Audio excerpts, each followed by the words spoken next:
Hello everyone, কেমন আছো তোমরা সবাই? নতুন বছরের প্রথম দিনে আমার সকল বন্ধুকে জানাই হ্যাপি নিউ ইয়ার। এই নতুন বছর যেন সবার খুব ভালোভাবে কাটে। আর আজকে আমার এই ভিডিওটা পুরোনো বছরের শেষের দিন, মানে 31st নাইটের ভিডিও। গতকাল বেশিরভাগ মানুষই যে যার মতো পার্টি পিকনিক করে পুরোনো বছরকে বিদায় জানিয়ে নতুন বছরকে স্বাগত জানিয়েছে। আর আমি একা একাই পিকনিক করেছি নিজের পছন্দের একটা রান্না করে। আজ তারই ভিডিও নিয়ে চলে এসেছি তোমাদের কাছে। বানিয়েছিলাম চিকেন মোমো, সেটা কিন্তু ছিল পুরোটাই হেলদি। ময়দার বদলে ব্যবহার করেছিলাম সুজি আর ওটস। সব উপকরণগুলো তো দেখিয়ে দিলাম তোমাদের। প্রথমে 1 কাপ সুজি আর হাফ কাপ ওটসকে মিক্সিতে গুঁড়ো করে নিয়েছিলাম। এবার ওর মধ্যে নুন আর গরম জল দিয়ে কিছুক্ষণ মেখে রেখে দিয়েছিলাম। এবার চলো মোমোর পুরটা বানিয়ে নিই। বেশ কিছুটা চিকেন কিমার মধ্যে, এই চিকেন কিমাটা দোকান থেকেই করে নিয়ে এসেছিলাম, তার মধ্যে দিয়ে দিয়েছিলাম গ্রেট করা বাঁধাকপি, গ্রেট করা গাজর, কিছুটা পেঁয়াজ কুচি, আদা কুচি, রসুন কুচি, ধনেপাতা কুচি, একটু ঝালের জন্য দিয়েছিলাম কাঁচা লঙ্কা কুচি, নুন, সয়া সস আর ভিনিগার। আর সব শেষে সাদা তেল দিয়ে খুব ভালোভাবে পুরটা মেখে নিয়েছিলাম। মোমোর পুর আমার একদম রেডি হয়ে গেছে। এবার চলো স্যুপটা বানিয়ে নিই। স্যুপ বানানোর জন্য প্রথমে কড়াইয়ে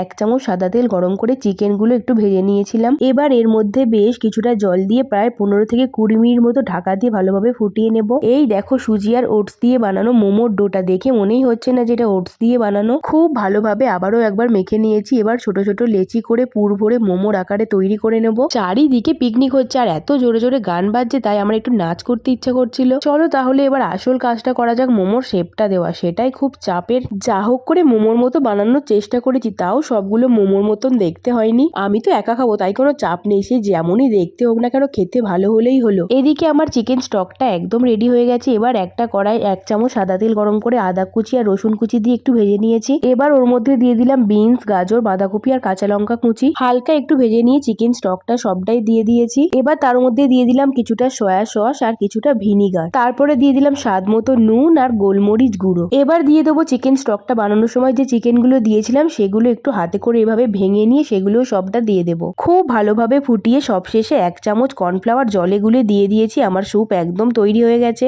এবার বানাবো মোমো, যাকে ছাড়া একদমই চলে না, সেই ঝাল চাটনি। সেটা একটা ননস্টিক কড়াই বসিয়ে কোনো রকম তেল ছাড়াই দুটো কাটা টমেটো, কয়েক কোয়া রসুন আর একটা শুকনো লঙ্কা, 3টে জিনিস দিয়ে একটু পুড়িয়ে নিয়েছি। এবার ওগুলো একটু জল দিয়ে মিক্সিতে পেস্ট করে নিলাম। আবারও একটা কড়াইয়ে 1/2 চামচ সাদা তেল দিয়ে কিছুটা কাশ্মীরি লঙ্কার গুঁড়ো দিলাম। তারপরে টমেটো পেস্টটা দিয়ে দিলাম কিছুটা নুন, সয়া সস আর কিছুটা চিনি। সবশেষে দিয়ে দিলাম 1 চামচ ভিনিগার। আর আমার তৈরি হয়ে গেছে একদম ঝাল ঝাল মোমোর চাটনি। এই দেখো আমার বানানো টেরা বেঁকা মোমো। যাই হোক, চলো একটা হাঁড়িতে জল বসিয়ে দিয়েছি, ওপরে একটা থালায় তেল মাখিয়ে মোমোগুলো দিয়ে দিলাম। 15 মিনিট স্টিম করে নিলেই একদম তৈরি হয়ে যাবে হেলদি মোমো। তৈরি হয়ে গেছে ওটস দিয়ে হেলদি চিকেন মোমো। আর এদিকে গরম গরম ধোয়া ওঠা স্যুপ আর ঝাল ঝাল চাটনি। শীতের রাতে এরকম গরম গরম মোমো আর স্যুপ থাকলে আর কি চাই। ডিনার আমার একদম জমে গিয়েছিল। এবার নিজের জন্য সুন্দর করে একটু প্লেট সাজিয়ে নিচ্ছি, তারপরে খেয়ে তোমাদের বলবো যে কেমন বানিয়েছি মোমোটা। একদম সত্যি কথা বলছি, মোমোটা জাস্ট অসাধারণ খেতে হয়েছিল। আর সব থেকে ভালো হয়েছিল ঝাল চাটনিটা, দুর্দান্ত হয়েছিল।